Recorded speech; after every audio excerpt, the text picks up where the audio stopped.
Mummy mummy मुझे कहानी सुनाओ ना। ठीक है बेटा, मैं तुम्हें एक कहानी सुनाती हूँ। पिंकी और चीकू के साथ एक छोटे से घर में रहते थे।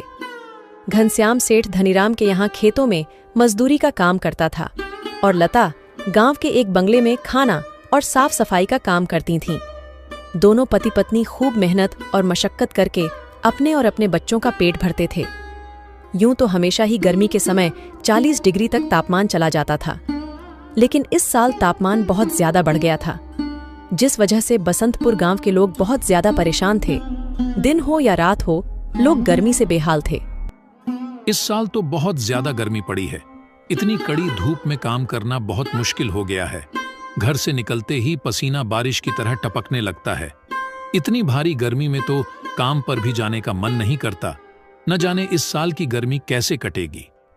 चलो अच्छा, मैं काम पर जाता हूँ, वरना सेठ गुस्सा करेंगे। घनश्याम मजदूरी पर चला जाता है। पिंकी और चिंकी एक सरकारी स्कूल में पढ़ते थे। लता पिंकी और चिंकी को स्कूल छोड़कर काम पर चली जाती है।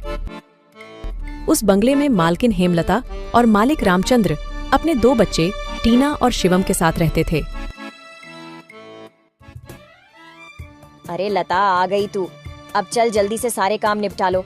पता है ना, शिवम की बर्थडे पार्टी है, तो सारे काम 4 बजे से पहले ही हो जाने चाहिए। और हाँ, इसके बाद तुम घर सजाने में भी मेरी मदद करोगी, ठीक है?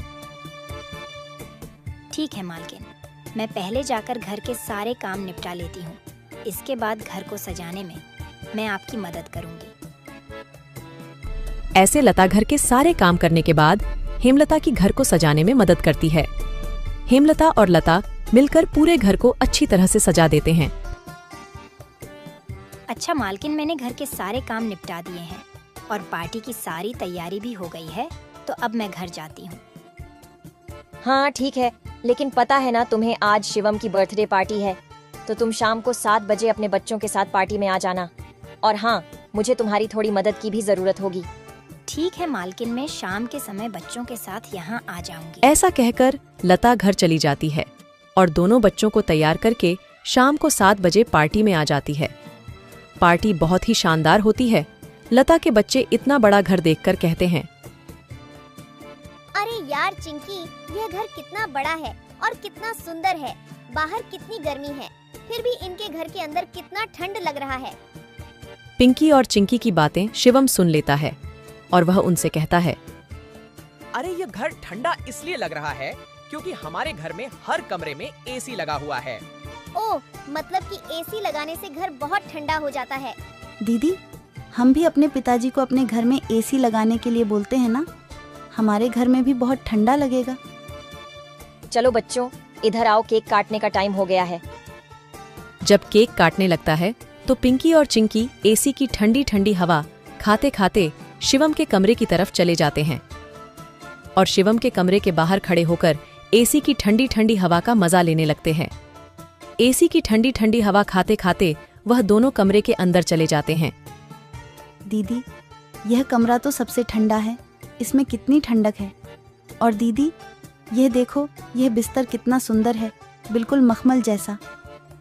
दोनों बेड पर बैठ जाते हैं और ठंडी ठंडी हवा का आनंद लेने लगते हैं। देखते ही देखते 15 मिनट बीत जाते हैं और आराम करते करते कब दोनों की आंख लग जाती है, उन्हें पता ही नहीं चलता। इतने ही देर में अचानक से शिवम की बहन टीना कमरे में आ जाती है।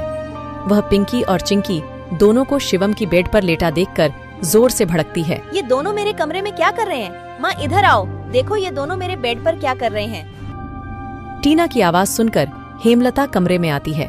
तुम दोनों अभी के अभी मेरे बेड से उठो। पिंकी और चिंकी हेमलता की आवाज सुनकर जग जाते हैं। लता भी हेमलता की आवाज सुनकर भागी भागी चली आती है। क्या हुआ मालकिन? आपकी बहुत जोर से नीचे आवाज आ रही थी। क्या हुआ? ये पूछ, क्या नहीं हुआ? ये देख नहीं रही तू? तेरे बच्चों ने अपने गंदे मेले बदबूदार कपड़ों से मेरा पूरा बेड गंदा कर दिया। तेरे बच्चों ने एसी देखा नहीं कि सोने चले मेरे बेड पे। हद होती है यार। मैं तो तेरे बच्चों को इसलिए बुलाया था कि इनका भी थोड़ा मन लग जाएगा। इन्होंने कभी ऐसी पार्टी लाइफ में देखी नहीं होगी, ये भी देख लेंगे। पर ये तो अपनी औकात ही भूल गए। ये हमारा घर है, कोई धर्मशाला नहीं कि कोई भी भिखारी हमारे कमरे में आ जाएगा और आकर के सो जाएगा। तू अभी के अभी अपने बच्चों को लेकर निकल यहाँ से। और हाँ, कल से काम पर भी आने की जरूरत नहीं है। मालकिन ऐसा मत करो, मेरी बात तो सुनो। बच्चे नादान हैं। मैं वादा करती हूँ आगे से ऐसा दोबारा नहीं होगा। यह मेरी आखिरी भूल समझकर माफ कर दीजिए मालकिन। मुझे काम से मत निकालिए मालकिन। इस काम के सहारे तो मेरा घर चल रहा है। ये तेरी सर दर्द है। अब तू यहाँ पर काम नहीं कर सकती। अब तू अपने बच्चों को ले और यहाँ से निकाल। हेमलता लता और उसके बच्चों को घर से बाहर निकाल देती है और आगे से काम पर आने को भी मना कर देती है। अब लता के पास कोई काम नहीं था। घर का सारा भार अब घनश्याम के कंधों पर आ गया था। हे भगवान, आज तो खाना बनाने के लिए आटा भी नहीं है। अब मैं आटा कहाँ से लाऊं? मेरे पास तो अब और पैसे भी नहीं है। और जो तनख्वाह घनश्याम जी को मिली थी वह सब घर खर्चे में खत्म हो गए। मेरा क्या है? मैं तो पानी पीकर भी सो जाऊंगी, पर बच्चों को क्या? भूखे पेट इन्हें नींद कैसे आएगी? आ गए आप। घर में राशन खत्म हो गया है। आज खाने में कुछ नहीं बना है। कोई बात नहीं, खाना आज मैं अपने साथ लेकर आया हूँ। सेठ जी के यहाँ पर आज दावत थी तो उन्होंने कुछ खाना बच्चों के लिए भी भिजवा दिया है। ऐसे उस रात तो वह सभी खाना खाकर सो जाते हैं। अगली सुबह लता फिर से अपनी मालकिन हेमलता के घर जाती है और उससे थोड़े पैसे उधार मांगती है। मालकिन, मेरे घर में खाने के लिए एक अनाज का दाना भी नहीं है। कृपया आप मुझे थोड़े से पैसे उधार दे दीजिए। तुझे देने के लिए मेरे पास कोई पैसे वैसे नहीं है। मैंने तुझे पहले ही काम से निकाल दिया था, फिर तेरी यहाँ आने की हिम्मत कैसे हुई? जा निकल यहाँ से और आइंदा यहाँ पर अपनी शक्ल मत दिखाइयो। हेमलता की कड़वी बातें सुनकर लता घर वापस जाने लगती है। तभी उसे रास्ते में एक पोस्टर दिखाई देता है। उस पोस्टर को देखकर लता वहीं रुक जाती है। पकोड़े बनाने वाले की जरूरत है। अधिक जानकारी के लिए इस दिए गए नंबर पर कॉल करें। पकोड़े बनाने तो मुझे आता है। अगर यहाँ मेरी नौकरी लग जाए तो घर का खर्च चलाने के लिए कुछ पैसे आ जाएंगे। ऐसा सोचकर लता उस पते पर पहुँच जाती है।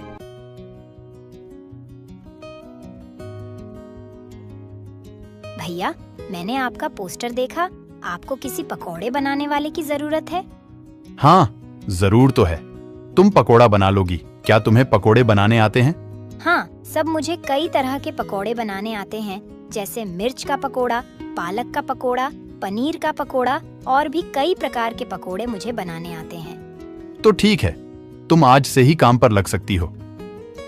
ऐसे लता पकोड़े बनाने वाले के साथ काम पर लग जाती है और ग्राहकों को पकोड़े सर्व करने लगती है। ऐसे ही शाम हो जाती है और रमेश के सारे पकोड़े बिक जाते हैं। चलो, आज तो सारे पकोड़े बिक गए। आज तो तुमने पकोड़े सिर्फ सर्वे किए हैं, लेकिन कल से तुम्हें पकोड़े बनाने भी होंगे। हाँ साहब, मैं बहुत ही स्वादिष्ट पकोड़े बनाना जानती हूँ। तो ठीक है, ये लो आज के काम के पैसे।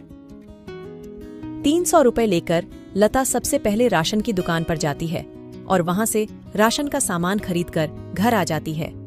घर पहुंचकर लता सबसे पहले बच्चों के लिए खाना बनाती है और उनको परोसती है। चिंकी, पिंकी, आ जाओ, खाना खा लो। इतने में घनश्याम भी वहां आ जाता है और लता घनश्याम को अपने नए काम के बारे में बताती है। इस तरह सारे मिलकर खुशी खुशी खाना खाते हैं। अगली सुबह लता बच्चों को स्कूल छोड़कर वापस काम पर चली जाती है। दुकान पर पहुंचकर लता पकोड़े बनाती है। लता के बने हुए पकोड़े ग्राहकों को बहुत पसंद आते हैं। लता के बने हुए पकोड़े खाकर ग्राहक पकोड़े की बहुत तारीफ करते हैं। उनको आज के बनाए हुए पकोड़े कल से भी ज्यादा अच्छे लगे। रमेश भाई, तुम्हारे आज के पकोड़े का तो कोई जवाब ही नहीं। इससे स्वादिष्ट पकोड़े मैंने आज से पहले इस होटल में कभी नहीं खाए। आखिर आज ऐसा क्या मिलाया है इन पकोड़ों में जो इतने स्वादिष्ट बने हैं? आज तो मैं एक और प्लेट खाऊंगा। मेरे लिए एक एक्स्ट्रा प्लेट पकोड़े लगा दो। ऐसे रमेश अपने ग्राहकों के मुंह से पकोड़े की तारीफ को सुनकर लता से कहता है, लता, तुम्हारे हाथ में तो जादू है। तुम्हारे हाथों के बने पकोड़े खाकर ग्राहक एक एक एक्स्ट्रा प्लेट पकोड़े खा रहे हैं। तुमने तो कमाल ही कर दिया। आखिर ऐसा क्या मिलाया है इन पकोड़े में जो ग्राहक इतनी तारीफ कर रहे हैं? साहब जी, कुछ खास नहीं मिलाया है, बस थोड़े से नमक मिर्च मसाले बराबर मात्रा में डाले हैं, बस। ऐसे रमेश के आज के पकोड़े बहुत जल्द ही खत्म हो जाते हैं। आज तो पकोड़े बहुत जल्द ही खत्म हो गए। कल से हमें और ज्यादा से ज्यादा पकोड़े बनाने होंगे। और हाँ, अब हमारी पकौड़ों की सेल और ज्यादा अच्छी होने लगी है, इसलिए कल मैं दुकान में एसी लगवा रहा हूँ। इससे ग्राहक भी एसी की ठंडी ठंडी हवा में पकोड़ों का मजा लेंगे और हमारे पकोड़े की सेल और ज्यादा बढ़ेगी। तुम क्या कहती हो? साहब, विचार तो बहुत अच्छा है। अगले दिन रमेश अपनी दुकान में एसी लगवा लेता है और जैसा उसने सोचा था वैसा ही हुआ। एसी लगने के बाद रमेश के दुकान पर ग्राहकों की संख्या बढ़ जाती है। ग्राहक ठंडी ठंडी हवा में बैठकर पकोड़े खाने का आनंद उठाते हैं। ऐसे रमेश के आज भी सारे पकोड़े बहुत जल्द ही बिक जाते हैं। शाम के समय जब लता घर वापस आती है और वह चिंकी और पिंकी को आपस में बातें करते हुए सुनती है। दीदी, उस दिन पार्टी में कितना मजा आ रहा था ना। कहाँ हम उस दिन एसी की ठंडी ठंडी हवा खा रहे थे और कहाँ आज हम इतनी गर्मी में बैठे हैं।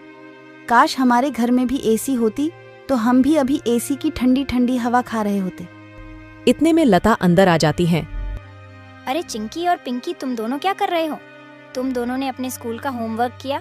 चलो जल्दी से अपना अपना होमवर्क कर लो। मैं खाना बनाने जा रही हूँ। इसके बाद खाना खाकर जल्दी सो जाना। कल तुम्हें सुबह उठकर स्कूल भी तो जाना है ना? ठीक है माँ, हम स्कूल का काम करके आते हैं। ऐसे दिन बीतते जाते हैं और लता के हालात पहले से ठीक होते जाते हैं। ऐसे ही एक दिन सुबह लता काम पर जा रही होती है, तभी उसे भंगार की एक दुकान दिखती है। उसे दुकान पर कई सारे सामान थे, जैसे कूलर, पंखा, फ्रिज, एसी इत्यादि। लता का ध्यान उस दुकान में रखे पुराने एसी की तरफ जाता है। वह उसे बहुत पसंद आता है। वह उस दुकानदार से बोलती है, भैया, ये एसी का क्या दाम है? मात्र 10,000 रुपए की है। 10,000? ये तो बहुत ज्यादा है। ज्यादा नहीं, ये तो बहुत कम है। ये सेकंड हैंड एसी है। अगर नई एसी खरीदने जाओगी तो 30,000 से कम की नहीं आएगी। अच्छा ठीक है, पर ये सही से तो चलती है ना? हाँ, बिल्कुल सही से चलती है। अगर 6 महीने से पहले ये एसी बंद हो जाती है तो इसकी सारी रिपेयरिंग की सर्विस बिल्कुल फ्री होगी। ठीक है, लेकिन इसका सही सही दाम लगाओ। मैं इसके 8,000 दूंगी। अगर तुम्हें देनी है तो मुझे ये ऐसी 8,000 में दे दो। ठीक है, बताओ कहाँ लगानी है। लता उस आदमी को अपने घर लेकर आती है। वह आदमी लता के घर पहुंचकर एसी को लगा देता है। एसी चालू करते ही ठंडी ठंडी हवा घर में फैलने लगती है। बच्चे भी इस ठंडी ठंडी हवा का मजा उठाते हैं। वह दीदी, क्या मजा आ रहा है। एसी की ठंडी ठंडी हवा, ऐसा लग रहा है जैसे बर्फ की चादर ओढ़ ली है हमने। इतनी कड़ी गर्मी में ये ठंडी ठंडी हवा बर्फ की चादर जैसी लग रही है। घर में एसी के लगते ही बच्चे बहुत खुश हो जाते हैं। घनश्याम भी घर पर आ जाता है। ओह, आखिर तुमने बच्चों की इच्छा पूरी कर ही दी। कैसे ना करती भला। बच्चे तो आखिर मेरी जान है। इनसे बढ़कर मेरे लिए कुछ भी नहीं। एसी लग जाने की वजह से बच्चे बहुत खुश होते हैं और लता की कमाई भी अच्छी होने लगती है। लता के बने हुए पकौड़ों की वजह से रमेश के दुकान पर ग्राहकों की भीड़ लगी रहती थी। इससे रमेश खुश होकर लता की तनख्वाह बढ़ा देता है। थोड़े दिन बाद घनश्याम भी सेठ धनीराम के यहाँ मजदूरी छोड़कर लता के साथ पकोड़े बनाने लगता है। दोनों को रमेश काफी अच्छी सैलरी देता था, जिससे उनका घर खर्च काफी आसानी से चल जाता था। बच्चे पूरी गर्मी ऐसी की ठंडी ठंडी हवा में गुजरते हैं और इस तरह वह लोग अपना जीवन खुशी खुशी जीने लगते हैं। बताओ बेटा, कहानी कैसी लगी? मम्मी, आपने बहुत अच्छी कहानी सुनाई।